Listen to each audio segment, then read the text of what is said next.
Hello, Yes But Why listeners. This is your host, Amy Jordan. Welcome to Yes But Why episode 302, my conversation with theater artist Olivia Wise. But first, let's talk about our sponsors. Yes But Why is sponsored by Audible. Get a free audiobook download as well as access to hundreds of books and podcasts. You just have to sign up today for your 30-day free trial at audibletrial.com/yesbutwhy.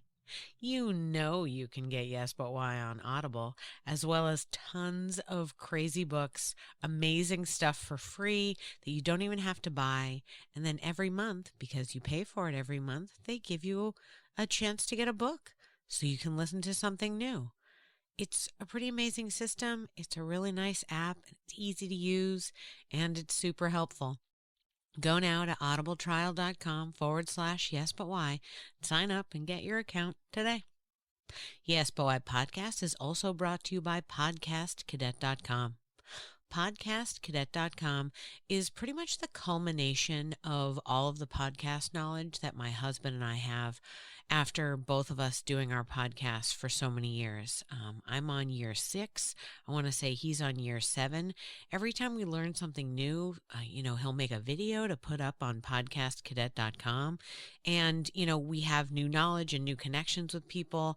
So if you have a question or if there's something that you want to try and you just don't know how to get it started, contact us. Let us help you. We just want to help podcasters figure out how to get it done, how to do it so that you can afford it, but also do it with, really high quality stuff. So connect with us. Maybe we'll just give you advice, or maybe there's something we can help you with. We can help you with your editing, or I can give you a, script writing workshop if you want to put together a fiction podcast, Mention code YBY20 to get 20% off the first service or workshop you buy.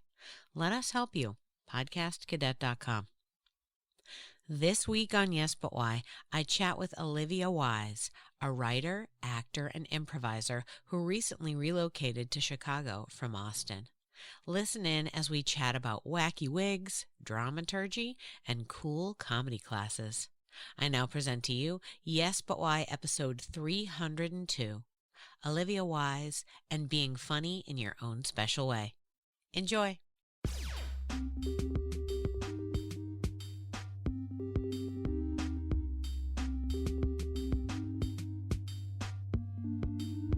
I'm Amy Jordan, and this is Yes But Why. Yes, but why? Yes, but why? Yes, but why? Yes, but why? Yes, but why? Yes, but why? Yes, but why? This is the Yes But Why podcast. What comes to mind first is I grew up with 6 cousins who I hung out with a lot when I was a kid. And we would do things like play cops and robbers, but I would write a script and then we would all dress up and we would perform it. And I would kind of direct things like that. Not even knowing what that meant, but I would play that way with a lot of my friends, where I would go to their house and we would pull out boxes and make a skit about racing cars and stuff. It was all silly. We would write a little bit. We would, I guess, improv. I didn't know what that meant at the time, but just playing, obviously, as a kid. And that was one of the things I did. I also I was really into Shel Silverstein poetry, and I would write poetry. I was probably in 3rd grade. I remember I had written a few poems and I asked my teacher if I could perform them with my friends. And so we would cut out paper props and then perform them in class together. Just silly stuff like that. I also played with dolls, big Polly Pocket girl. Nice.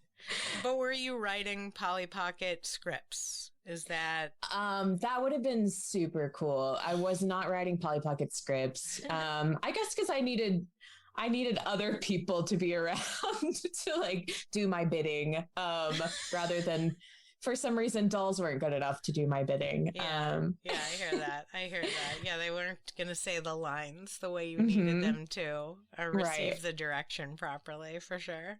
Right. Yeah. Yeah, now that you mention it, I remember I used to feel weird about the fact that I never play acted my dolls. Like when I was a kid, I would just dress them up and then like lay them out and then do a show for them. Like I did it. I love it. They're your audience. They were the audience, but I made sure they were a well-dressed audience. You know what I mean? Like, none of this, like shambles coming to my show. You've got a classy show going on. This is legit. There are candles. No, my mother would have killed me.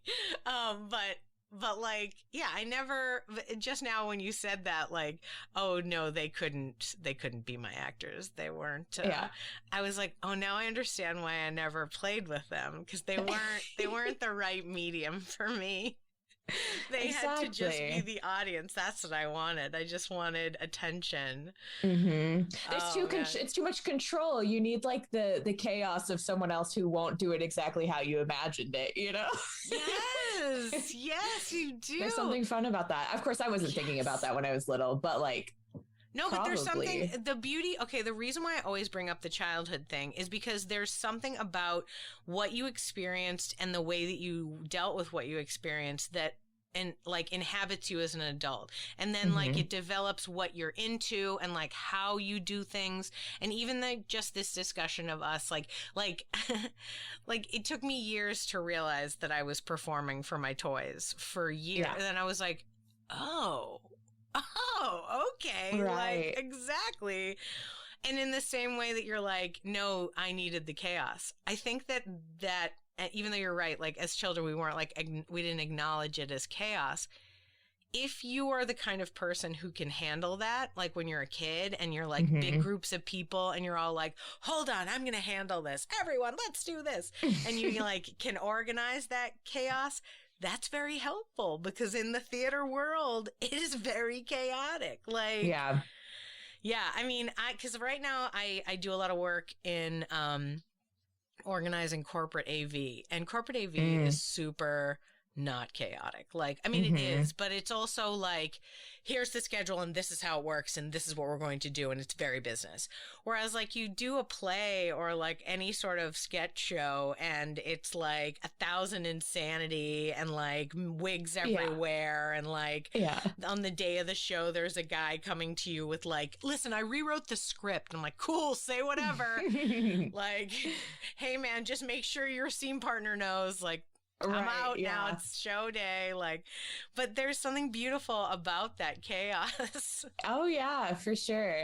And it's funny because I mean, I've thought about this pretty recently, reflecting on like what I used to do as a kid and knowing that I used to direct. I mean, I used to write and direct and perform as like a child, and I never knew what that meant. And I've always been scared as an adult of directing. I feel like that is such like a crazy difficult role that you have to have so much leadership skills and just like foresight and like understanding a big picture of a project. And I've always considered myself not one of those. I don't feel like an organized person in my like daily life. But it's funny to think back that like I was doing that as fun. Like that was the stuff that I enjoyed doing, was gathering a bunch of people or just my friends and my cousins and writing something and then figuring out how to put it, like throw it together with stuff we had in our closets and in our like dress up boxes. But yeah, I love that you were writing. I love that you were like, you had scripts and the best part is that like, I'm not imagining you on a computer typing these scripts, but rather like handwriting these scripts and like handwritten and you make each copy yourself, you know, like, so I was and like, sometimes sometimes it wouldn't even be written. It would be like, I think you should say this. Like, I would just giving the gist. It was like a little bit of improv and whatever, just things, kind of telling people like what characters they're playing, like here's the kind of thing you have to get to, the plot device, like we have to get to. It's funny, that's super classic, like the idea of just the frameworks, right? I work teaching a comedy camp for kids every few summers, and so during the day, I'm leading one project, but we usually get 2 or 3 other teachers that are in the summer camp crop of teachers to come in and teach something different, right? And it's different people every time. They usually like hire the base, like directors of the camps, and then they seek out like interesting new skills from different people. They're like, okay, well, we want the main stage next year to be this. So let's teach all the kids who are going to audition eventually how to do sword play. So they get like a sword, person, or like a Shakespeare person. Oh, next year we're going to do this musical. Let's get like a few singing, like singing lessons going. So they really like work on it and sort of prep, because these kids they do the summer camp and then they come back and they like audition to do the plays at the theater itself. Good spot, Georgetown. Yeah. Oh, I went to school at Southwestern. Great. So I lived in Georgetown for a little bit. Oh, yeah. Awesome. Absolutely. Georgetown Palace Theater, great place. Awesome. Yeah. Super awesome for their education department. They're like so on point with like organization and having cool things. And one of the teachers that I had was this guy named Ben Sterling, who taught Commedia dell'arte. And Commedia dell'arte is like this old Italian like art form where essentially they just had basic ideas of characters and they would play those characters. So what you're talking about being like, oh, I just gave them a framework and they built it. It's like, you were like connecting to like classical theatrical things. Like this is in all of us. It was like born of the ages. You know what I mean? They're doing this when they just had rocks. Like this is classic, like, you're tapping into, the essence, man. Yeah. And I didn't know I grew up in a very small town, country towns, all of my life. So I didn't know what theater was like until I was in junior high. It was just mostly skits, what I called skits back then. Sure. What I guess would be like rudimentary sketches. But it was just funny bits that my friends and I would like do together. But yeah, I mean, that got me into theater eventually because there was, we had high school theater. And so I had a teacher who saw something I put on for like a talent show with my friends. We did one of, I can't remember what the song is called. We did like a silly song and dressed up and performed it. And it was really goofy. And she was like, you should be in our theater group. I was like, what? I never thought about it. I don't know. I never like good for her. What that was. Absolutely. Good for her. Coming out to the talent show to get new talent. Yeah, she was recruiting. Yeah, absolutely. Yeah. Why wouldn't you? Small town.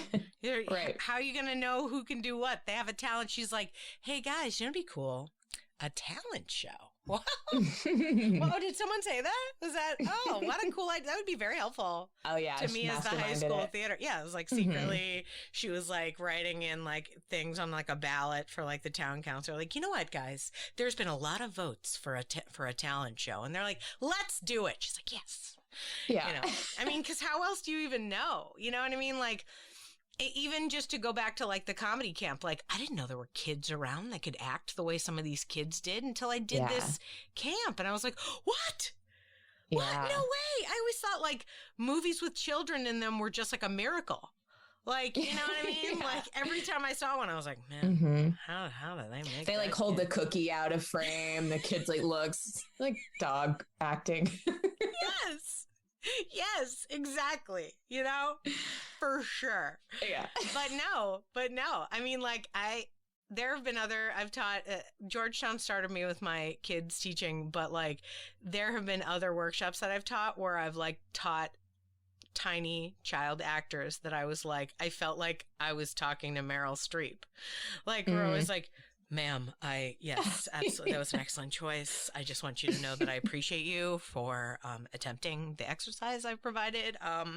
Like how does this person give me this, like, I'm immediately like, in deference to this tiny girl, but it was like, oh no, she's got it.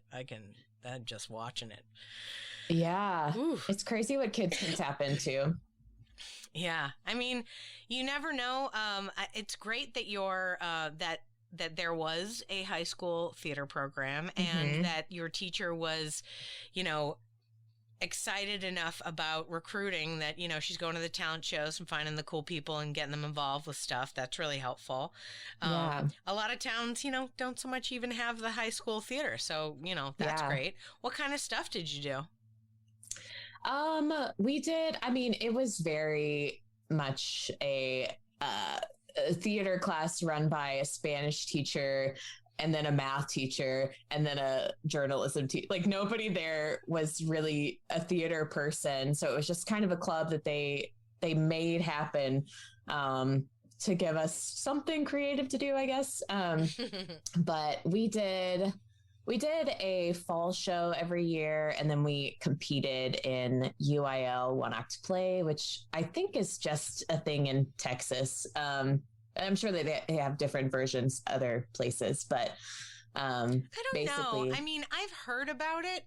I grew up in Massachusetts, so I did not have it. This was not a thing that, like, it was only in college when I found out, and I was all like, what? I could have been competing in high school? Another one of those things where I was all like, what? So people are listening right now. If you are a teen and you are like, UIL, what? Just look it up. Maybe you can get involved in it. It's a helpful connector, if nothing else. I don't think you win awards or money or anything, but like it's a very helpful connector to meet other theater kids in the world, so you can be like, oh, I'm not alone. Very helpful. Yeah. And I mean, you do win awards, which is really cool. Oh, we didn't advance very far, but it was really fun. Most of the time it does instill a lot of anxiety in your theater experience because you are like timed on setting things up and you can get disqualified for a little, not meeting your time restraints and stuff like that. It's like, it could have been a great performance, but you didn't advance because you took too long to put the Chase Lounge in the right blocking or whatever strike. Oh my God. That's because festivals are run by stage managers. That's why. Yeah. God bless the stage managers. So, I mean, we would be there for ages. Oh, 100%. I mean, and as a career path, go for it if you're into that kind of stuff. But like telling you're disqualified because you didn't move props fast enough, like, yeah, that's a little intense. Oh yeah. How about we give people awards for like saying all the lines correctly? Like that's what we actually, let's imagine real life. Like this kid goes on to be an actor. Is the film that he's in gonna close down if he doesn't move the chair in the right spot? Probably not. I guess they had to put some like sports things in it so we'd feel like a team or whatever. I don't know. Like you all have to wear uniforms. It has to be the same color. It has to work into the script. You're like, what? I don't. Oh man, were there any one act plays that you did that like particularly stuck out to you or like inspired you, or you were already a director and a writer, but was there anything where you were like, ooh, this person's written something interesting? Well, we did really classic I mean not classic, not like Shakespeare stuff, but we like did Neil Simon. Not even Neil Simon. I say classic as in like, I guess classic for one act play. Like these are traditional, like people just pull this for their one act play very often. So we did Steel Magnolias. Did not realize that was a one act play. Yeah. I don't know. I guess it was cut for one act eventually, but Steel Magnolias, we did The Importance of Being Earnest, which was my favorite. That one was so fun. Yeah, it was a lot of we didn't explore too much. We were just like, this is what we have in our binder of options that someone else has done like 10 years ago. We'll do it again. Your school bought 6 scripts from Samuel French and that was it. Yeah, exactly. So we weren't very educated theater wise, but it was, Steel Magnolias has a special place in my heart. I love the story. It was such a fun play to perform. And then The Importance of Being Earnest was actually my senior year. I basically got to pick the play because the director really, really trusted me. He was like, go for it. Do whatever you want. So I picked it because my... Your eyes say checked out. Your eyes say this teacher checked out for the year and made me do his work. Tired. I think he was like 93, maybe. That is a young man. He was a sprightly 93, but I think he just, was there for moral support mostly and to like make sure that there was an adult in the room while we were setting things up. But yeah, I got to pick that play, and I picked it because it was something my aunt had been in. And my aunt passed away of cancer when I was like in 5th grade, I think. And so there's just little moments in time where there's something that my mom has told me about her. So there's been opportunities to like honor her in little ways. So that was one of them. She played Lady Bracknell, and so I played Lady Bracknell, and my mom helped me. We all had to make our costumes or buy them at Goodwill. There was no budget at all, so that was fun. But my mom was always very into like actually like sewing these like beautiful costumes. Awesome. And but yeah, we threw that show together. I know I helped like set design it, and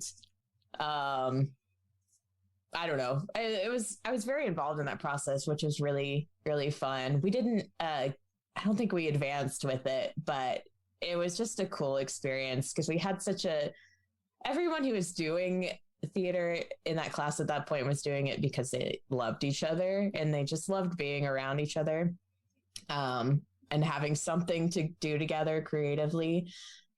So it was really like, we forgot. I mean, the competition was whatever. We were just having a good time at that point.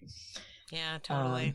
It's so interesting how like in high school, you do plays with your friends, and, if you are the kind of person who's like, oh, I'm going to keep doing this. This is something that I'm super into. And then like all those other friends don't. It's so weird because that happened to me too. Like every single one of the people that did theater with me in high school just don't anymore. Yeah. I'm like, what? I'm the only one? Like, that's crazy. I did not expect that would be the case. I definitely imagined that more of them would have gotten involved in theater and whatnot, or performing in some way. You know what I mean? So I was just like, huh. So it's just, you're right about this. Like, it's a fun extracurricular to go do, it can be, who doesn't love dressing up? And then like, Halloween's the number one holiday. So of course everyone likes dressing up. You want to put on costumes and act silly. Let's do it. Be an ingenue for a little bit. Sure. If you can. I got to be in Little Women as Beth, and spoiler alert, everybody, I got to die. It was the best. Ooh, I love it. I was always the old lady. I was always the old lady. But... I loved it. The character parts are so fun. Yeah. Absolutely, for sure. Especially with the old plays that they'd let you do. That's why I asked which ones you did, because like, I don't know, they're so stuffy in schools about like what they let them do. Though now, I'm on a Facebook group with a bunch of like current high school theater teachers. And it's great to see them talk, like people who work at schools. Like I'm in it because I teach kids, but I don't work for like a, actual high school. And to hear them talk about the plays that they're like bringing up and showing their kids, I'm like, oh, thank God for them. Like no one shows you these plays. No one's like, hey, do you know what's on Broadway right now? You don't? Let's talk about it and why and what that means. And like, just different things. Like, I don't know. It's really fascinating. So you got out of your small town, importance of being earnest, skyrocketed you directly to Southwestern, where you not did directly. Theater or no, not directly. I did do theater there. Yeah. So I was a slow starter. So I went to community college in Waco for a couple years and then transferred to Southwestern. But I did theater in community college, which was super fun too. It's an interesting group of people that go to community college for theater. But I met one of my biggest mentors there. She was our theater history teacher, dramaturg, Cindy Sorrell, who is so smart and just really knows like how to direct you on a good path. But she's definitely someone who she guided me toward Southwestern, and also just came and supported me when come see my shows every now and then when I was in something at SU. But awesome. Yeah. So yeah, a little 2-year stint in community college, very fun. And then I went on to Southwestern. You just seem to have just like the perfect attitude for that kind of journey, right? Like you're not like, yeah, I went to community college. You're like, so I went and there were such fun people. Yeah. Like, I love it. You know, like that's what a great way to like soak up that experience and to like, and to appreciate the people that you got to interact with, right? I mean, like, there are great actors and great performers all over, no matter where they go to school. It's not just like, oh, did they go to NYU? Like, no, man. It's about this sweet group of people and sweet Cindy Sorrell helping it all out. I love also that she taught you what the word dramaturg was. I'm pretty sure I was 35 before I heard that word. So go on her. I know. And she tapped into like the smart ass version part of me that wants to be the smartest person in the room. She was like, here's how you do it with theater. You do dramaturgy. So you know everything about everything. You know what, though? I very recently, I listen to a lot of podcasts exactly like my own, except for a lot of times it's film people and often famous film people who are talking about movies that they are preparing for. And the ones that where like, you know, certain actors where like when you watch them, you're like, oh my God, they're so amazing. When you hear them talk about it, they're talking about the research. They're talking about the work. They're talking about the dramaturgy. So she's not wrong. I mean, there are people out there who wouldn't be the top name actors out there if not for the effort they put into the work that they do. Like even just like, I feel like I'm lowballing it to say Leonardo DiCaprio, and I really am. But in this particular story, they were talking about how he was always so prepared on all the movies. And if anybody, even like a small part was slightly unprepared, he'd be like, no. Like he wanted everyone to be as in it as he was. And he'd come in with like not only all his lines memorized, but like he'd understand the like deeper levels of what's going on in the scenes. And he'd like talk about it and like bring in like, oh, this happened actually one time. Here's an article. It's like, what? Like, yeah, this is real, you know, acknowledge that. It's like, what? Oh my God. Like so much work. So the work and the dramaturgy, I mean, it's important and it actually improves a performance. Absolutely. And I think dramaturgs are so cool because they're so versatile. Like you can be a dramaturg that just serves the audience, like how to mediate, you know, talkbacks and tell like guide conversations so that everyone's getting the most out of and learning how to ask good questions. And I don't know, they're just so essential, but a lot of people don't know about their practice. So that's a cool thing. If you don't know what dramaturgy is, look into it. If you love to do research, you love history, you love writing and construction of worlds and stories, then it's a cool little field in theater to look into.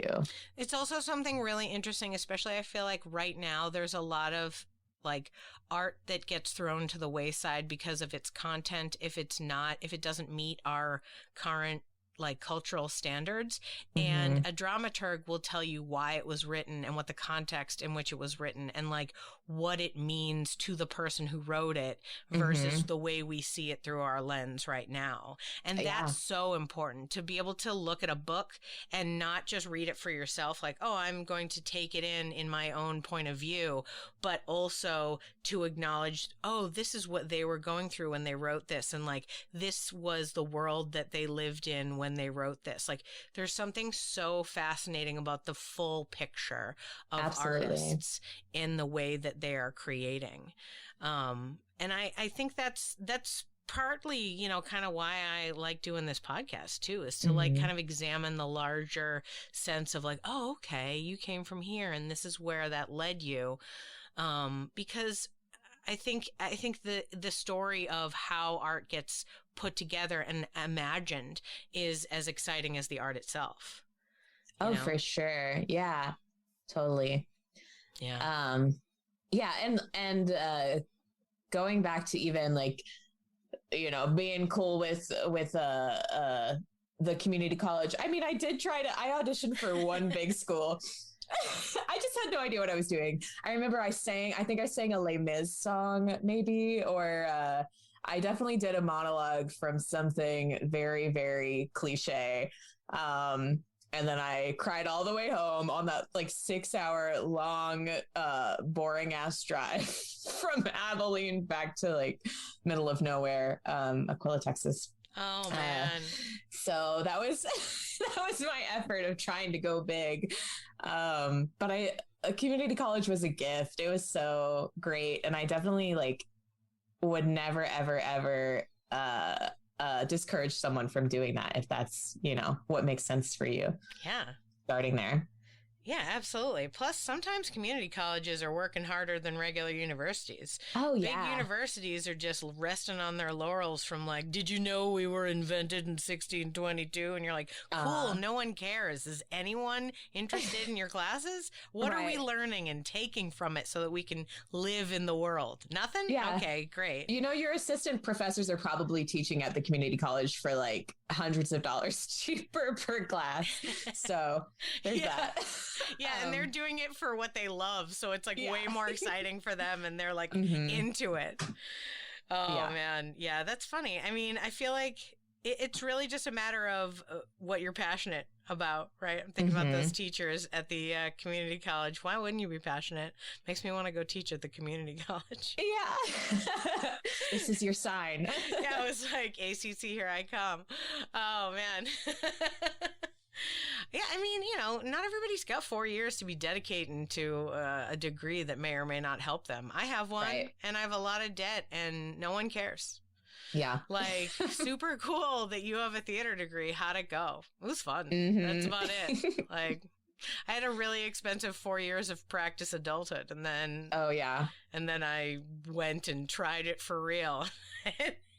And it didn't go well the same way it doesn't go well for everybody, right? Yep, for sure. Yeah, what's a degree worth anymore, you know? Yeah. But, well, I don't know. Earlier you were mentioning that you know, knew that you directed as a child, but that you haven't directed as an adult because it kind of like, you know, makes you feel like, oh, maybe there's too much going on. I don't know if I can do that. I wonder... At any point, did anyone tell you that you shouldn't direct? Was there any negative feedback to you in any way that maybe pushed up against you? Not that I can think of. I think it's mostly my perfectionist brain. So I don't know where that voice comes from, but just the one in your head that's like, nah, you're not capable of directing actual adult people who, you know, actually know what they're doing and not just 8-year-old kids who want to dress up. But oh my God, 8-year-old kids are like way more professional than most adults. Like, let's be clear. Yeah. Like, they'll put their tutu on when you tell them to. They will stand in the spot you say, and they will sing every word to that song that you told them to. I've had many adults that would not put on their tutus, stand in the place I told them, or sing the words I told them to sing. So, you know. Yeah.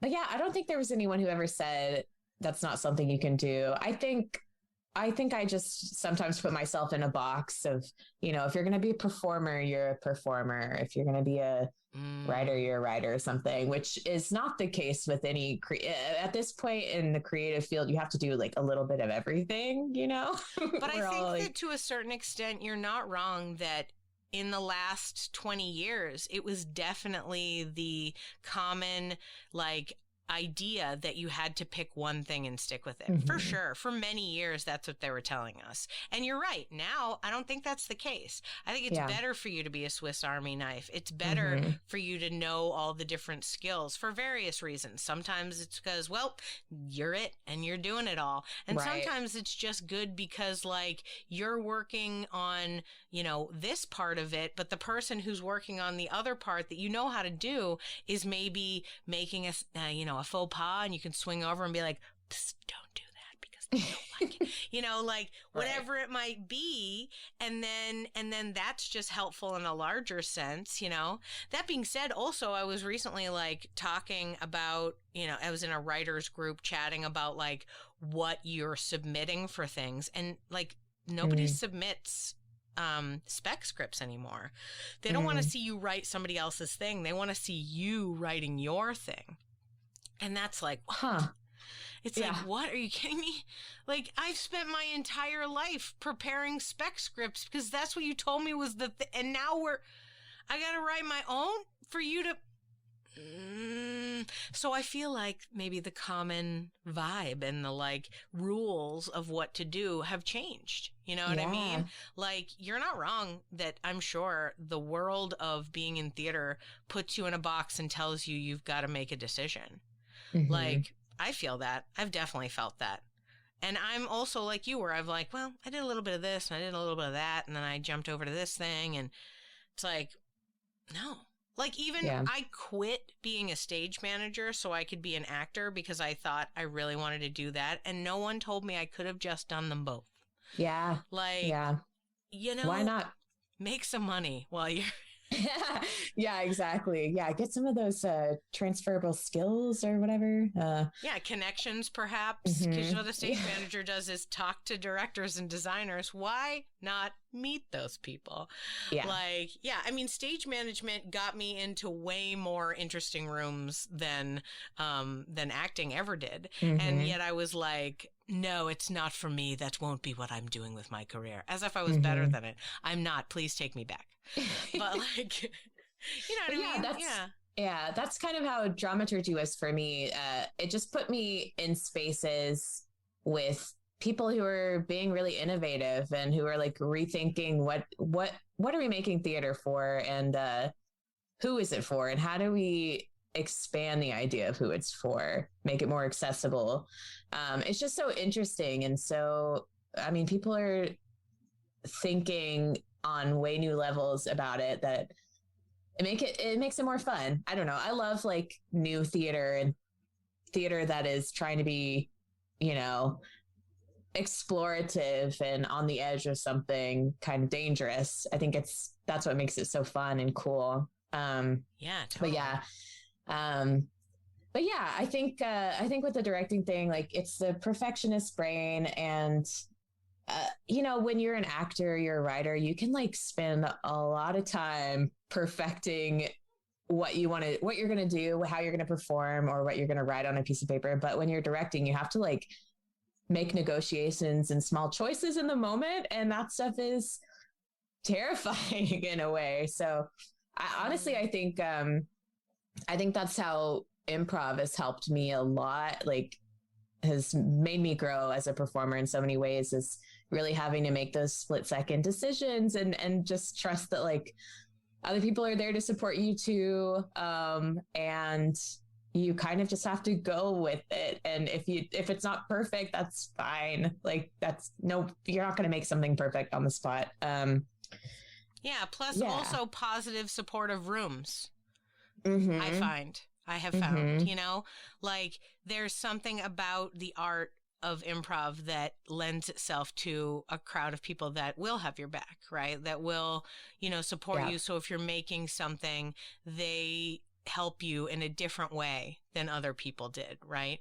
And Right. almost like we're talking about with, dramaturgs put you in a room with people that are innovating in, new thematic ideas. And then, improvisers put you in a room with people who will let you make new performance ideas. And they're like, yeah, all right. Yeah, we're all worms. Let's do this. I'm ready.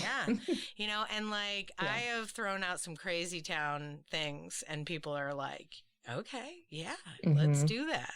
And that's all you need is someone to say yes, right? Yeah. I mean, every person in film is just looking for somebody to say yes, here's a green light to what you want to do, right? So why not on stage and in theater as well? Somebody just has to say yes, and then you can make it happen. Yeah, that's the best thing about theater and about just live performance in general is the trust that happens between between a team or a cast, but also like between a cast and the audience. You have to have so much trust to like open yourself up to vulnerable ideas and like see yourself in these people on stage and to, make connections. I think it's just, that's the beauty of it, of live performance in general, is there's something different. Like they say that when many people are in a room in theater, I think there's science behind it. I could be getting this wrong, but like your heartbeats start to sync. And I think it's just like the beautiful thing about it. Yes. That keeps me coming back to it because there's something really magic there. And that's all I crave is like magic moments in life, I think. Yeah. Yeah, absolutely. That's a great way to think about it too.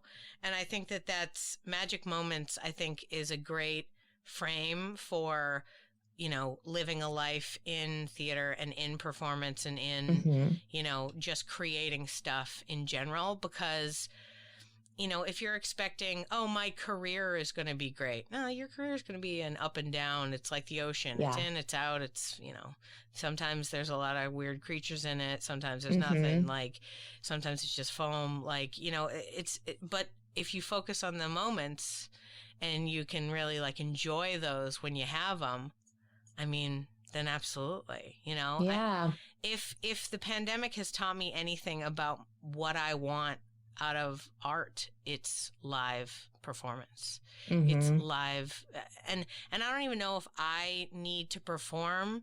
I just want to put stuff on a stage for other people to see and to be with. And like we all get to experience that together in this moment, like even just for a long time, we've been experiencing stuff on a global stage. Like everybody at once is reacting to the same things. And that's great. Yeah. And I am into it in a larger globalization of the world kind of situation. But I don't mind those smaller rooms anymore. I miss them. I miss 60 people. You know what I mean? Sitting in squeaky chairs. Yeah. Looking at me on a 5-inch stage. Like there's something nice about it. There's something comforting about those physical human beings. I miss them. I miss them like I miss noses and mouths. You know what I mean? Yeah. It's, I think magic moments was just like chef's kiss, like way to describe art. Yeah. Well, it's the things like, and again, with improv, you're taught to, when you're in classes, to spend time out of classes looking for those moments in life that like those curious moments, the moments that make you stop and like look at something or just a funny thing you notice in your everyday life. And I think that's such a beautiful practice because you just start to see like those are magic moments happening around. And then it is like, it's a bit of like world theater where there's a weird, like a beach ball bouncing down your street, in a suburban neighborhood. And you're like, where did this come from? Is anyone else seeing this? Why is this like making me feel so giddy in this moment? And it's just like little things, that are fun to experience by yourself, but then like having someone else there to I don't know, corroborate that giddiness and that joy of like weird, unexpected life that happens just in moments that you don't expect it. I think that's my favorite thing in the world. Is just like, yeah, the mundane things that turn into like really fun moments. I think that's a really beautiful practice of like seeking out these little moments in the world. Who brought that to you? Like, I've never heard that. I think that's a wonderful like corollary to improv classes. Do you remember what teacher inspired that meditation, or if that was just something that like you connected to personally when you got out of the classes? Like, because I get walking out of an improv class and having that like, you know, euphoric feeling where like you think you get the world in a better way, and you look at these other people and you're like, the plebes, they don't even know.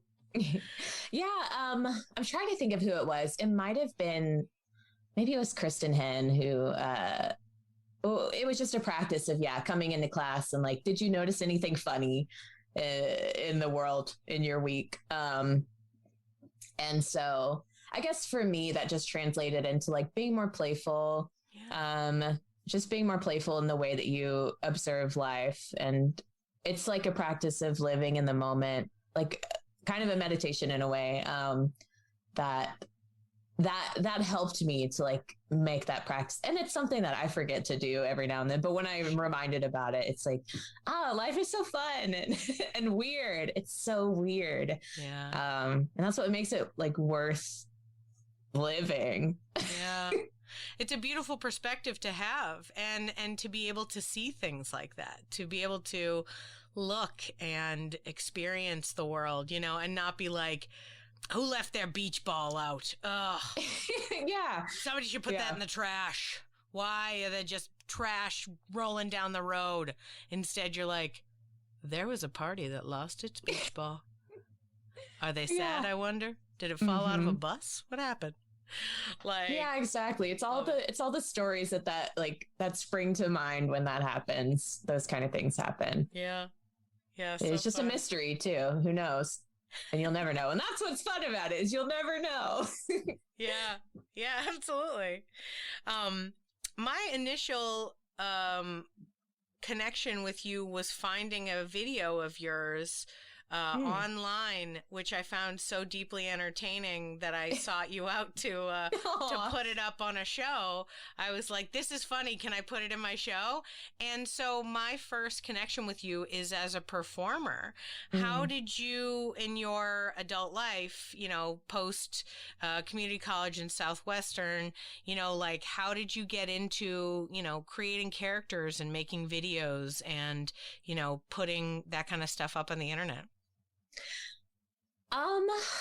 That's a good question. I think I've always loved, so one thing I've always really loved is collecting wigs. And I feel like my characters are born out of something like a wig or a piece of clothing that, you know, I'll just sit in front of a mirror and like put a wig on, and then I'll be like, what is this? Who does this make me feel like? Or like, who is coming out of this? So yeah, it happens. I don't know. It's long car rides where I have to just entertain myself, where I'm just making up funny voices and characters in my head. And then I'm like, no, that's good. We'll do something with that. Yeah, a lot of wig work in the mirror, just being silly. And I haven't done a lot of characters. It's kind of a newer thing. And I feel like it's definitely been since I've started doing improv and like exploring sketch writing. In the past, I started improv in 2019. So right before the pandemic, I graduated like the weekend of the pandemic starting in the US. So that's all pretty new to me, and it's been really fun. But yeah, the characters have come out of, some of it was COVID, boredom, just putting stuff up on TikTok for a little bit. I haven't done that in a while, but that was a fun venture for a bit. But yeah, just being bored in my room and trying to find ways to entertain myself, and having a costume bin or two that I just dig into when I need some inspiration. Yeah. And are you improvising these characters when you're putting them up, or are you writing? Oh, so it depends. I'll try to write sometimes. I actually took a really great character class with Stephanie Thorson. This was during the pandemic. Stephanie Thorson is now in LA.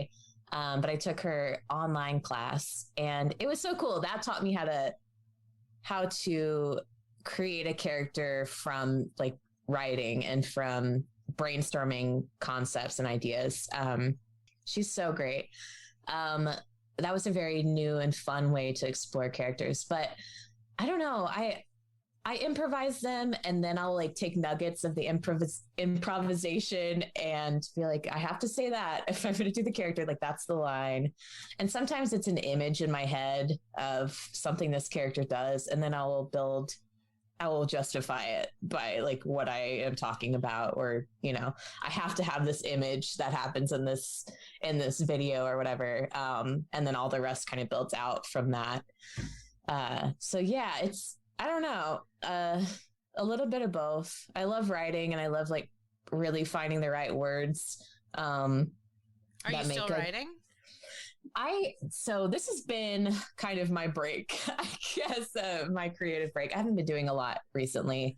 I mean, sure, the pandemic has sucked out a lot of our creativity, for sure. I mean, when would you even have found the time between, you know, going to work and crying? It's, you know, right. It's difficult. Yeah. 2 full-time jobs. Yeah. I mean, it's difficult. If I didn't have a child to distract me on a regular basis, I would have crumbled in a lot more situations. But I just kept myself so busy with like a tiny child running around that I was like, yeah, I don't have time for this. I'm like, what's that? We can't leave the house? Yeah, I hadn't left the house for a few years anyway. We're fine. Oh yeah, we're in a fun time right now. We're just, wheels are spinning. Everything's quote unquote normal, and also falling apart at the same time. But we all think it's normal. We're operating normally, I guess. I don't know, but no, I'm not writing currently. I sometimes I'll have sparks of inspiration. I'll watch like a really amazing TV show, and I'll be like, oh, I gotta write now. I gotta finish this pilot, which I took a pilot class with Devin Coleman, another great online class. Devin still teaches. I don't know if they're doing anything right now, but they are just announced new classes. Just throwing that out there, possibly happening around when this comes out. So yes, definitely. Devin's classes, great. I didn't finish my script because the pandemic and just brain melting. But there are things, I'll talk with people. My script is based on like growing up in small towns and the weirdness that happens living in very small, middle of nowhere places. So I'll talk with friends about that, and I'll be like, oh, that would be a good thing to remember to put like this moment in this script or series or whatever that's going to become eventually. But is it called Magic Moments? That would be beautiful. I actually, I had a working title, but I don't remember what it was. It definitely wasn't set in stone because I was not happy with it. Oh yeah. Yeah, I have a writing project I've been working on for the past couple of years, and I've definitely changed the title like 6 times. The title is the hardest part in any writing. It's the title that I always want it to be so clever and like all encompassing and tell you exactly what you're about to read or see. And it's like, that is the hardest part of writing, it feels like to me.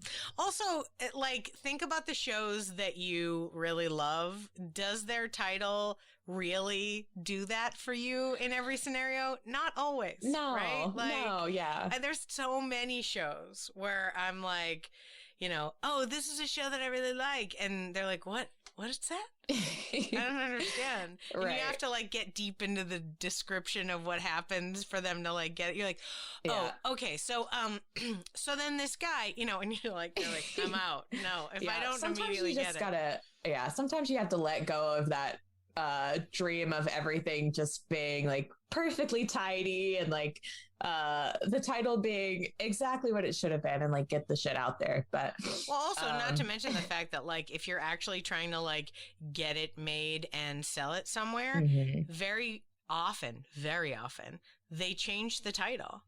Marketing people will take the thing and be like, what about this? Can we sell? Are there boobs? Cool. Let's put those on the cover. And now what can we call it that's slightly cheeky? And you're like, okay, it's not really a sex romp here. It's about some friends, but then it gets flipped, you know? So you just never know. People could write scripts for 27 years and they're like, this is what it's called. It means something to me. And they're like, cool. We're calling it Dicks. And you're like, okay. Great. I love the story of Steve Martin's Only Murders in the Building. He was like, when he was pitching it with Martin Short, he was like, this has to be the name. It's not a great name, but it's the name of the podcast that they also make fun of. It's not a great name of the podcast in the show. Have you seen that show? No, but I'm excited about that show. But yeah, it's like a great, terrible name for a show that Steve Martin was like, it's got to be it. We're not making it anything else. I feel like you have to be Steve Martin or Martin Short to pitch a terrible name, though. And people are like, yeah, that's great. That is good names. We like it. You're like, all right. Like, you know, unless they're like, it's an homage to this specific thing. Like, you know, whatever it might be.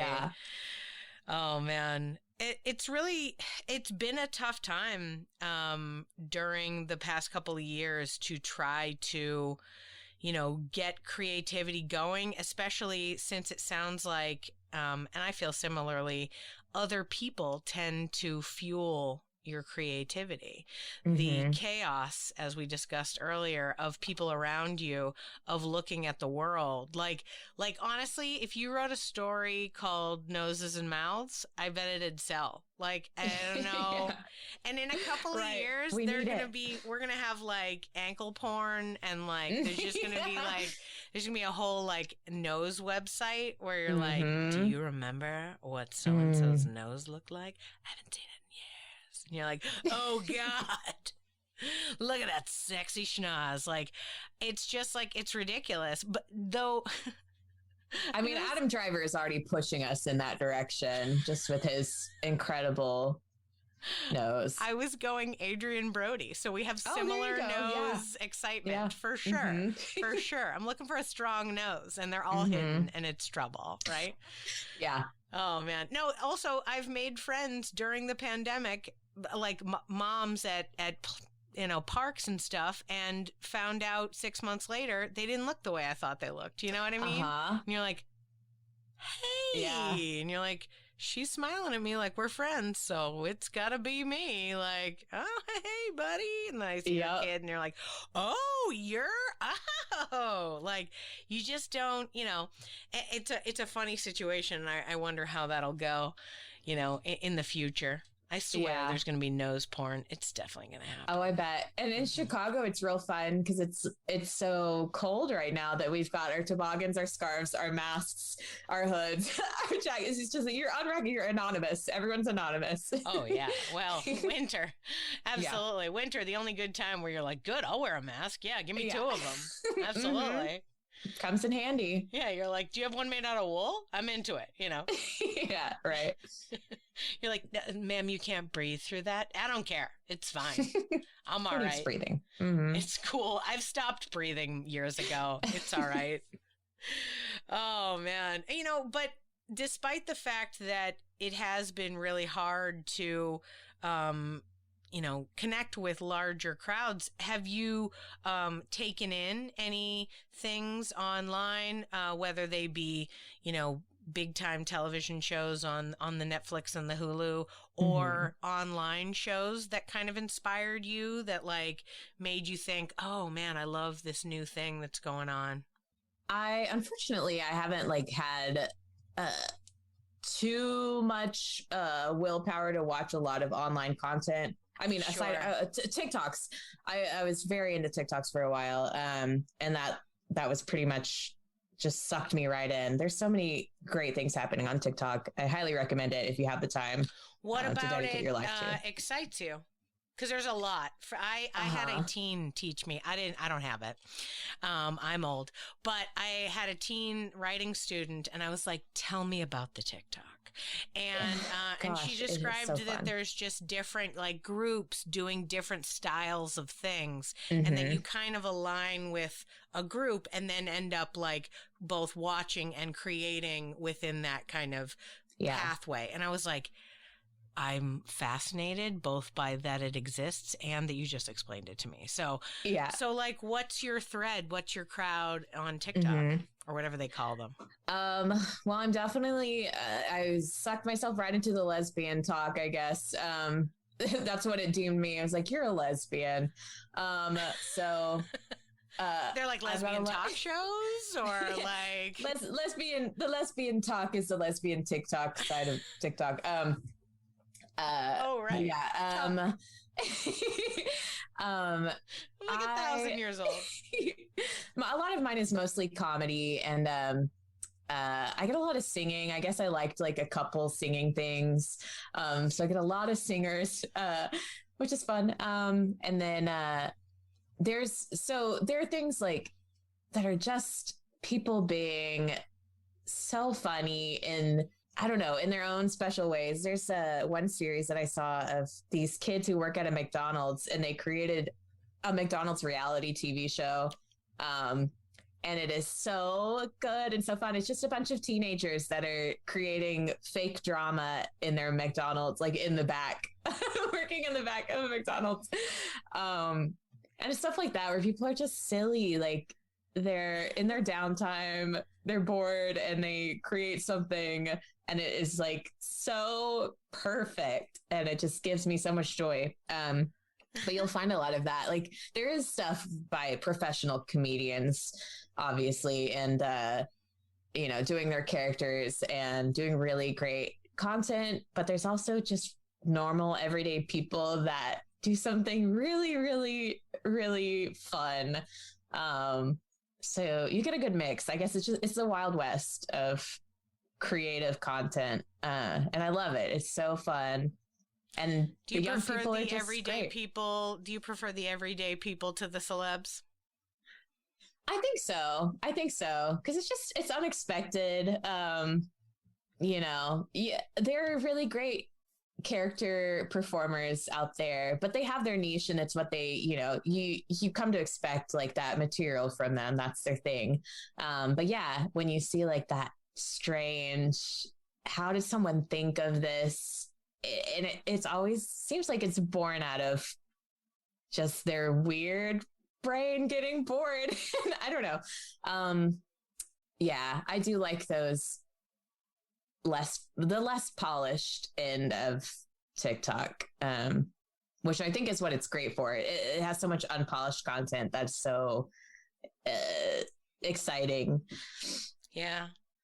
There is something really great about seeing, art in its early stages in like, when the idea is first born, as opposed to a lot of the things that we see in movies and TV that's been beaten down and tamped out. And, the thing that was the funniest part of the pilot isn't even in it anymore.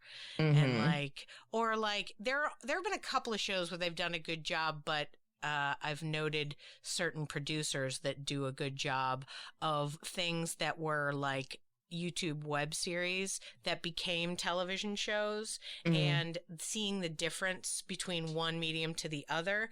And sometimes for me, I'm like, I think it's a mark of a good show if it doesn't change that much, if the like vibe of it still maintains, even though it got more money and a higher production value. Like this was popular on YouTube for a reason. Let's stick with that thing. Whereas sometimes you see something get scooped up and you're like, what is this? I watched this whole thing on YouTube, and now whatever this reboot of it is on NBC is not at all what it needs to be. Like, so, and like I said, I try to check out like producers. Like my favorite thing, I'm a big IMDb nerd. Ooh boy, super nerdy. And so like, if I like a show, I watch the whole credits and like make note of producer names and then look to see what other things those producers made, because in my mind, like they have a hand in choosing and arranging which artists get certain spots, or they get to say, hey guys, I would like to work on this project, and their decisions so far I've enjoyed. So let's go ahead and see what their future decisions are, right? And yeah, of course, you follow a writer or something like that. I will watch Lin-Manuel Miranda till I die, but at the same time, I like to think of the other people in the project as having a hand in it, and so I try to follow their stuff too. And it's paid off. It's been good to find new shows where I'm like, I never would have watched this show, but I was like, hey man, this guy made it. Let's see. Yeah. We love this guy. Everything he's ever made. We went on his list on IMDb, watched everything. We loved it so far. Why would he make a bad decision? I need to try that. Like just certain things, because, there's one thing, like writers, the nice thing about us creatives is the creative part, we can do a good job. We can do a good job with pretty much anything. But what are the new and interesting viewpoints? What are the people who are taking a story I've seen before and being like, oh, I never thought of it that way. I also love really weird sci-fi. Like if you're I liked Lost a lot. Because I was like, what is happening now? I do not know. And I've listened to beautiful podcasts with the people who wrote that where they were like, oh yeah, we didn't know what was going on halfway through. And I'm like, I love that. Yes, it was so real and in the moment and but I was down for it. My husband was like, I'm not watching this anymore. And I was like, no, I'm in. I want to know what's in the hatch, man. That's all I want. No idea what's coming and, next. And it doesn't make any sense, you know? And I'm into it. It, right?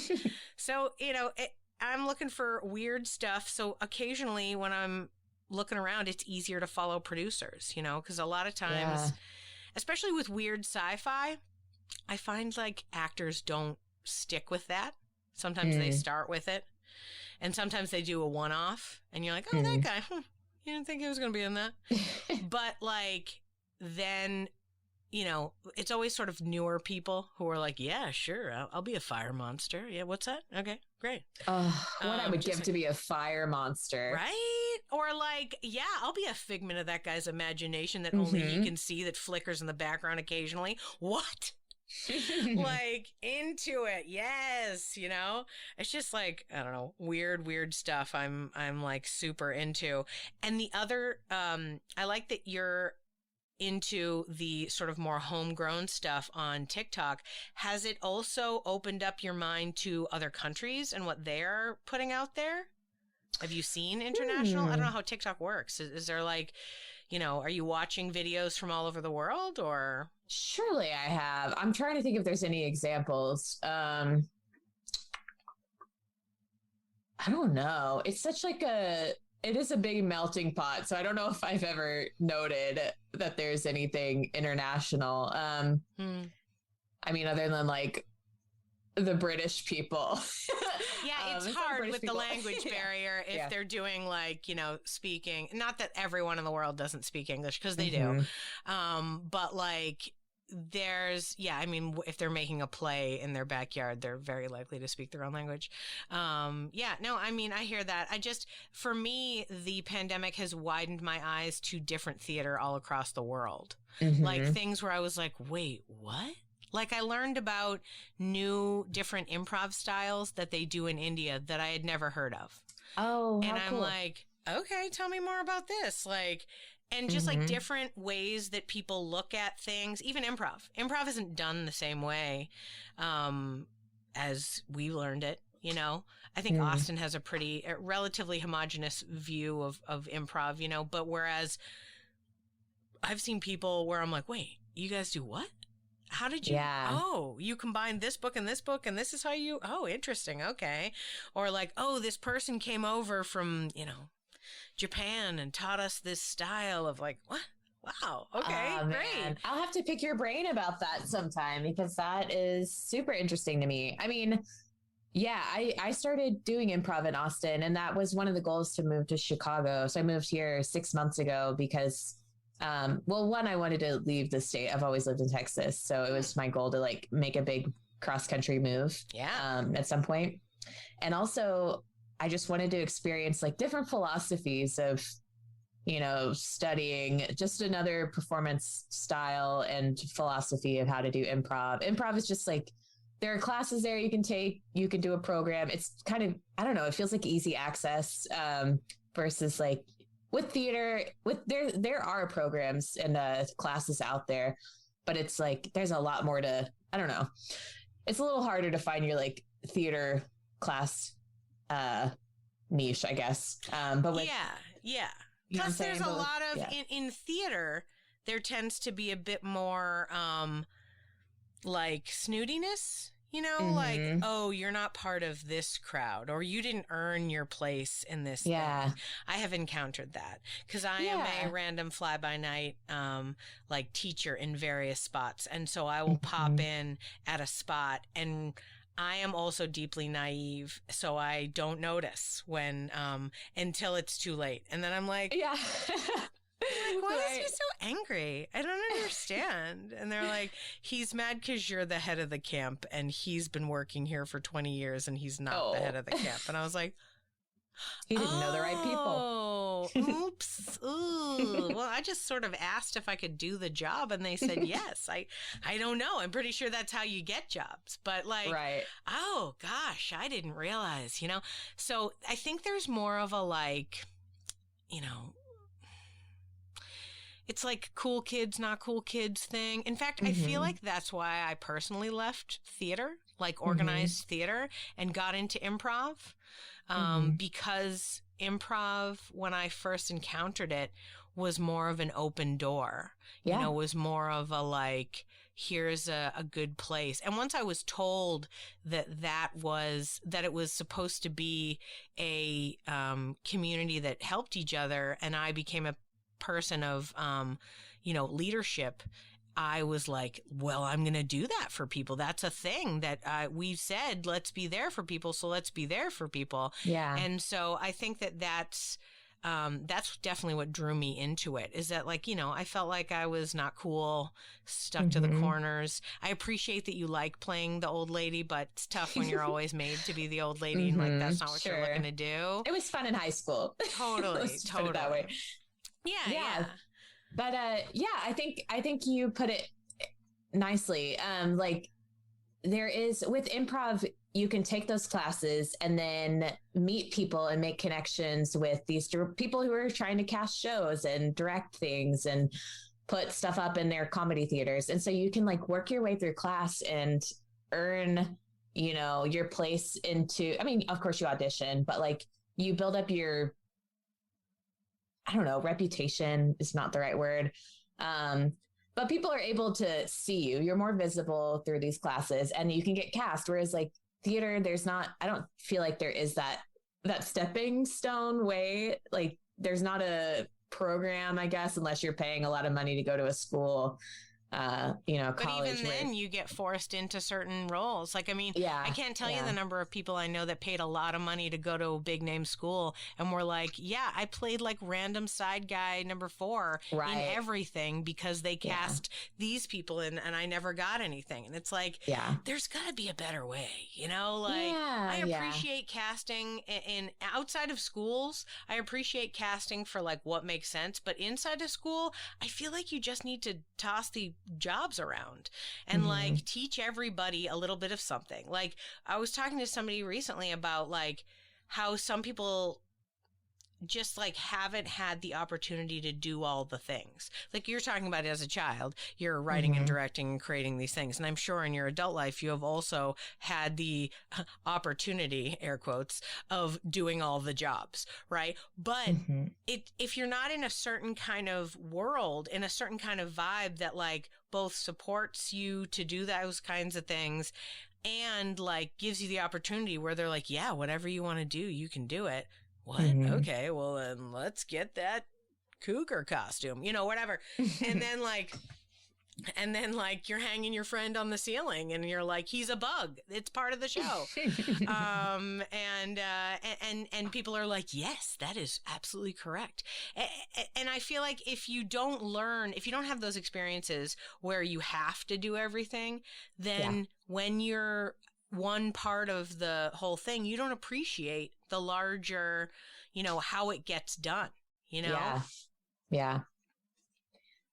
So that's been an interesting thing because I have wanted to explore. I mean, I do love theater, and I have like a push-pull thing with the theater world where I feel like, and it's probably my own personal barriers of thinking I'm not talented enough or have enough experience to pursue being an actor or being a dramaturg for like, you know, a company or something. But it's a push-pull thing of like, I don't know if it does feel sometimes exclusive, or how do you break into, you know, a new theater scene if you don't know anyone? Do you just go to a bunch of auditions? I don't know. I haven't really, I still haven't done it yet. But I do want to explore that while I'm here, but it is something that's more nerve-wracking. Not that it's harder than improv, because improv is hard. Like, that is a lot of improv auditions, like, terrify me. It's so much, I don't know. It's so much scarier because you don't get to memorize a monologue, or, you know, you just come in there and you like bring whatever you have and try to listen really, really hard.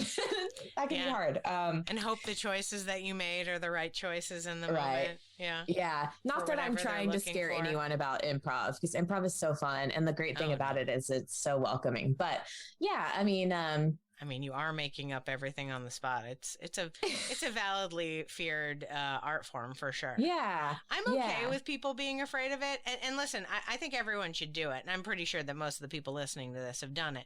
Mm-hmm. But at the same time, like, if you're scared of something, it should never stop you from doing it. Yeah. If you're scared of something, it's probably a good reason to do it. That's live by that motto. If it scares you and excites you, then you have to do it. Yeah, as long as it won't kill you. Let's go for that. Sure. Let's add that caveat. Sure. Okay. Just throwing that out there. Perfect. Not endangering your life. Yeah, because even if you wanted to do like Daredevil stuff, you'd need an expert, right? My husband got himself set on fire recently for a stunt, and we made sure that he had, you know, like a couple of professional stunt guys, some like legit people who like do that kind of stuff for a living there, like on point. It wasn't just like, yeah, let's see if we can't do this in the backyard. Like, no, this was like, let's find professionals. And now that we found these professionals, let's do this cool, fun video thing. You know, man. Like, yeah, I mean, it's insane, but it's, you know, you can do anything that scares you if you find some solid support system to do it. Yeah. And as far as like breaking into a new theater scene, because I have lived in many cities and broken into a lot of them, I would say just walking in friendly and seeing how you can get involved is very helpful. Yeah. Like if there's a theater that you want to be part of, don't wait for an audition. Go work in the box office. Like go like get a job. I've seen your resume. You have enough work that you've done that could get you in the office of any theater. You know what I mean? You have enough experience and you know different parts of the theater enough that any job that they might have available, you could get, right? Yeah. And then once you're in the door, then you meet people, you get in there, they see you around, you know? And then absolutely. And then you get to that spot. Does the acting necessarily connect that way? No, they don't really have like a acting office or whatever, but it definitely is built around people who tend to work at the theater as well, you know? Like, that's how I get in, is I just wander in and then make myself indispensable to them. And then once they can't live their life without me, then they're like, that is truly the best approach. Yeah. That's a great reminder too. Cause that has been something on my agenda is I want to like volunteer at a theater or something. I've been interning at the Annoyance here, which has been fun. Yeah. So that's been kind of, I haven't started classes, improv classes there yet, but I plan to soon, but I've been interning for a few months and it's just fun. Like you do get to meet the people that run the place. I met Mick, like the first day that I was there for my training. I was like, what? You get to meet you?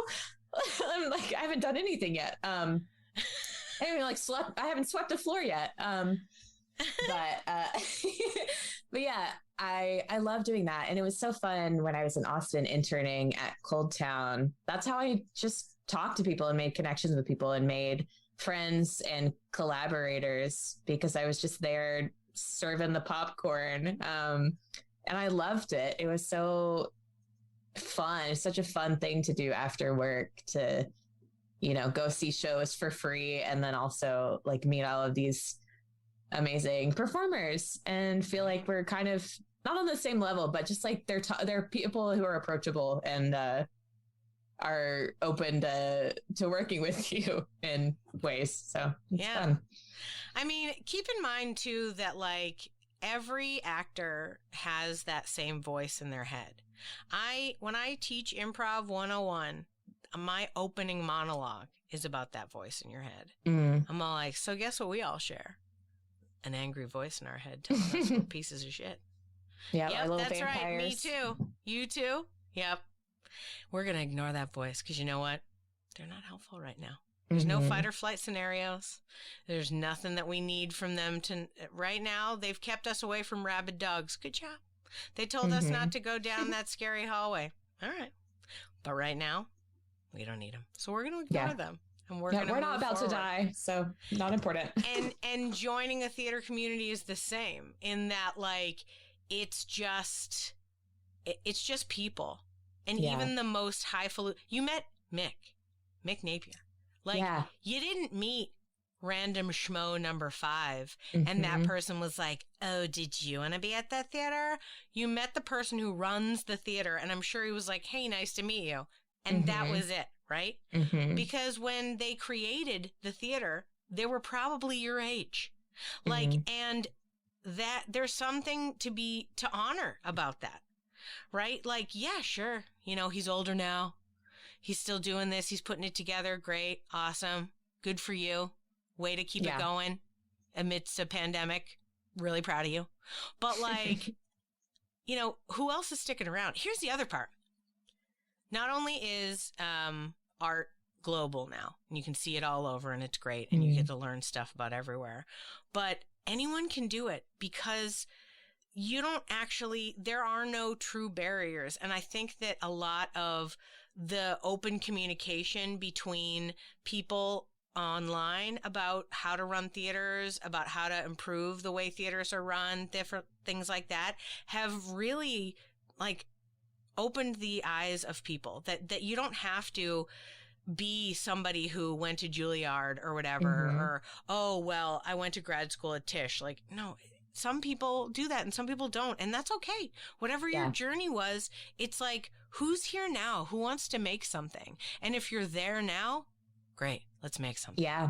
Yeah. Right? It's totally about making yourself available, about like showing people that you work hard and like want to be there and like love the theater, love the company. And that's what I loved about ColdTowne is they gave me so many opportunities. Like during the pandemic, I've never live streamed tech ever. And then I took a class with my friend Elon, who taught me how to live stream. And so I took that just to help them, run their Friday night variety shows on Twitch. And then I got to tech like 2 major sketch shows. So I did that for the Austin Sketch Fest. They had their virtual shows. And the first year I teched with Elon, the second year I like head teched and then trained another person. It was like so cool. I've never, ever been a tech person, but to be able to have the opportunity to just like throw yourself in the deep end and like, I'm going to learn it and I'm going to mess up a lot.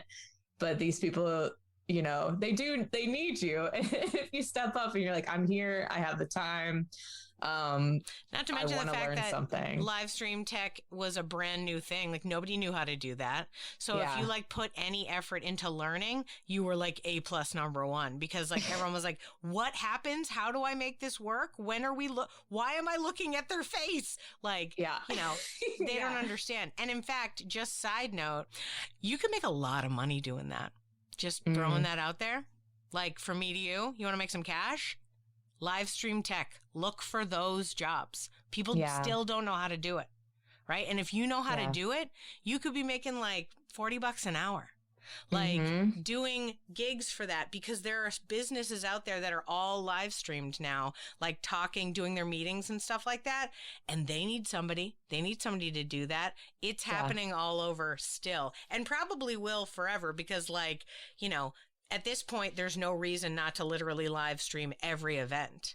Oh, yeah. Like, and so there's going to be a lot more pull for that. So it's an excellent skill to have developed. Yeah. Yeah. And Good it's on really, you. thank you. It was such a cool experience to learn just hands on. And that's definitely like, I need to think about continuing that and not just letting that fall away, because I haven't done it. Well, I'm teching a podcast right now every Wednesday, but other than that, I've just kind of like put it aside. But it is super cool. And I mean, all the online classes I've taken over the pandemic, just a handful, but they've all been really fun and have helped me just to spark some creativity and to just push through the feeling that I don't have anything to give right now, you know? I do.